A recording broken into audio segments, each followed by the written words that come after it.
Thanks, Robin. Meantime, the Minneapolis police chief is not committing to tell city residents by Election Day next week if he'll remain as chief once his contract is up in January. Medaria Arradondo discussing his future today as he weighs in on the upcoming police safety question on the ballot.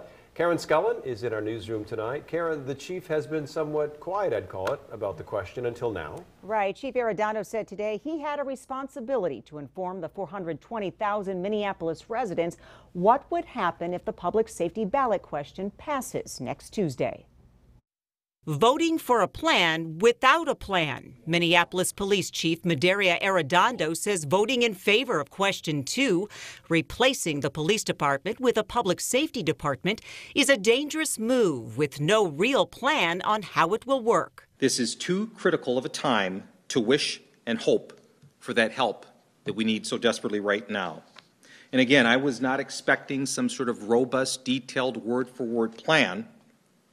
But at this point, quite frankly, I would take a drawing on a napkin. The chief goes on to say this isn't about Republicans or Democrats. It's about safety for the city and the black community, and that a new public safety department will not right the wrongs that currently exist. A black resident in Minneapolis is 480 times more likely to be shot in this city than to be involved as a victim of an officer-involved shooting.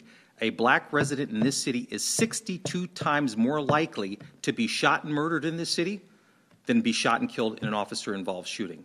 This ballot measure does not address that. But the chief did say there's more to consider than just the public safety question, and that's addressing question number 1 on the ballot.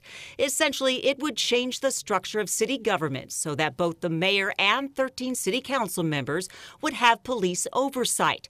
The chief called that wholly unbearable. But I will tell you, to have 14 different bosses, that is not a business model we would give to children running a lemonade stand. With that, the chief would not answer if he would stay on the job when his term ends in January. He said that is simply not his focus right now. Clearly, our focus has been violent crime. Just yesterday, we had 3 people shot in South Minneapolis.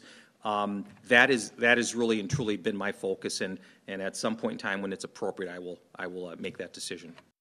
The chief also believes that economic development, tourism, and entertainment could be impacted if there's no longer a police department. When asked if anyone who authored the ballot question or an elected official ever asked him to share his thoughts on a public safety department, the chief said no, leaving him to wonder if any law enforcement officers were part of the process at any point. In the newsroom, Karen Scullin, Fox 9.